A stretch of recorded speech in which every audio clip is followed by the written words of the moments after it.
বিশ্বকাপের চূড়ান্ত স্কোয়াড ঘোষণার আগে শেষ প্রস্তুতি ম্যাচের স্বস্তির জয় পেয়েছে ব্রাজিল।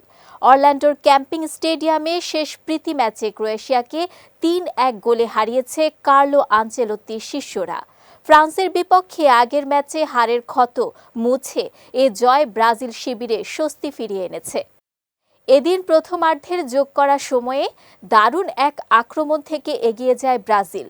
ভিনিসিয়াস জুনিয়রের অসাধারণ এক কারিকুরি ও কাটব্যাক থেকে গোল করে ব্রাজিলকে এগিয়ে নেন অধিনায়ক দানিলো।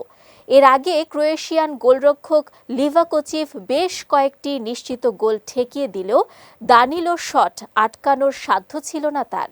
বিরতির পর ম্যাচে ফিরতে মরিয়া হয়ে ওঠে ক্রোয়েশিয়া। ৮৪ মিনিটে ব্রাজিলিয়ান ডিফেন্ডারদের ব্যর্থতায় লভরো মায়ের গোল করে ম্যাচের সমতা ফেরান। তবে ক্রোয়াটদের সেই স্বস্তি স্থায়ী হয় মাত্র ৪ মিনিট।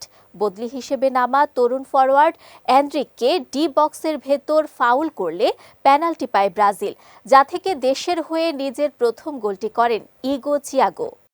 এদিকে যোগ করা সময়ের দ্বিতীয় মিনিটে এনরিকের পাস থেকেই ব্যবধান ৩-১ করেন আর্সেনাল ফরওয়ার্ড গাব্রিয়েল মার্তিনেল্লি।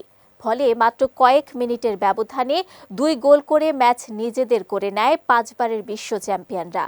মারাকানা স্টেডিয়ামে আগামী ৩১ মে পানামার বিপক্ষে প্রীতি ম্যাচ খেলবে ব্রাজিল।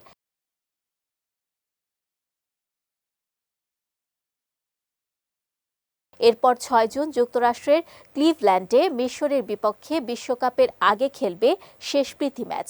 এ দুটি ম্যাচে বিশ্বকাপের জন্য ঘোষণা করা স্কোয়াড থেকে একাদশ গড়বেন কোচ কার্লো আনচেলত্তি।